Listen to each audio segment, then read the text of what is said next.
Ada masanya muncul ungkapan seperti ini, siapa dulu dong ayahnya, siapa dulu dong ibunya. Ya, kita sangat bangga kalau anak-anak kita berprestasi tentunya. Orang tua mana yang tidak bahagia ketika melihat anaknya berprestasi, meraih sesuatu yang membahagiakan. Dan kita juga sebagai guru-guru Semakara tentu sangat bahagia kalau melihat anak-anak siswa kita, anak-anak didik kita berhasil. Banyak di antara anak Semakara itu memperoleh prestasi yang luar biasa ketika mereka ikut ajang, perlombaan, olimpiade malah. Di tingkat nasional sampai ke tingkat internasional, anak-anak Semakara itu banyak berprestasi. Dan kalau kita melihat di ruang tamu kepala sekolah dan juga di ruang tata usaha, bahkan di pintu masuk gerbang sekolah, di sana banyak sekali piala yang menunjukkan betapa berprestasinya anak-anak Semakara dan alumni-alumni mereka. Seringkali suster kepala sekolah dan juga para guru mendapatkan undangan dari berbagai universitas untuk menghadiri wisuda alumni Semakara yang menjadi, boleh dikatakan, orang-orang yang sangat berprestasi dan nilai mereka sangat membanggakan. Yes, kita bangga dengan semua pencapaian itu. Nah, dalam Injil hari ini, seorang wanita ketika mendengarkan Yesus, dia kemudian menjadi sangat terpesona dan dia sangat bahagia melihat betapa luar biasanya Yesus sebagai seorang penyembuh, sebagai seorang pengajar, betapa luar biasa hikmat kebijaksanaannya. Dan dia mengatakan, berbahagialah ibu yang mengandung dan menyusui engkau. Tetapi Yesus berkata, yang berbahagia ialah mereka yang mendengarkan sabda Allah dan memeliharanya. Yang menjadi pusat perhatian dari sang wanita adalah kebahagiaan ibu yang melihat anaknya begitu berhasil. Tetapi itu hanya sesuatu yang superficial, sangat di permukaan. Yesus menarik wanita tersebut jauh lebih dalam, juga para pendengarnya. Bukan sebuah keberhasilan fisik, duniawi, yang menjadikan seseorang bahagia. Tetapi yang paling penting adalah Yesus menunjukkan kualitas dari ibunya. Jangan salah mengerti teks ini seolah-olah Yesus tidak menghargai ibunya sama sekali.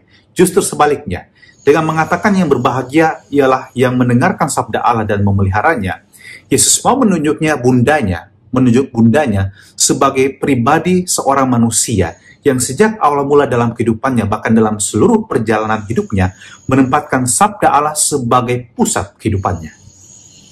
Bunda Maria mempersiapkan dirinya menjadi bejana di mana sabda Allah itu mengambil rupa seorang manusia. Dan Bunda Maria memberikan seluruh hidupnya, sekali lagi, seluruh hidupnya, untuk melayani sang sabda Allah ini, Yesus. Dan di dalam suka dan dukanya, Bunda Maria selalu menempatkan sabda Allah sebagai fondasi, dasar kehidupannya, dan juga cita-citanya, tujuan yang mau dia gapai apa. Dan inilah yang menjadikan pribadi seorang Bunda Maria begitu membanggakan dan membuat Yesus sendiri sangat mencintai ibunya. Maria begitu konsisten dalam seluruh hidupnya. Dia tidak pernah melupakan apa yang menjadi tugas dan panggilannya dari Bethlehem sampai Golgota.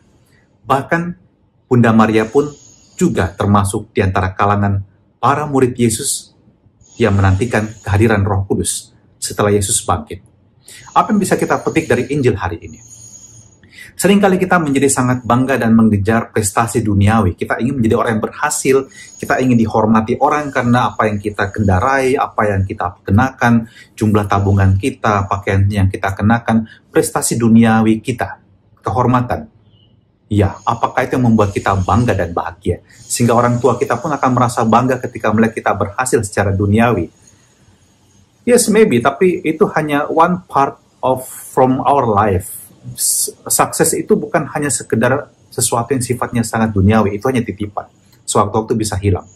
Tapi Yesus menunjukkan pada kita sesuatu yang lebih penting. Kualitas pribadi kita, apakah kita ini orang-orang yang boleh dikatakan sukses tidak hanya secara duniawi, tetapi Anda memiliki iman dalam hidup Anda. Anda memiliki sabda Allah yang menjiwai hidup Anda.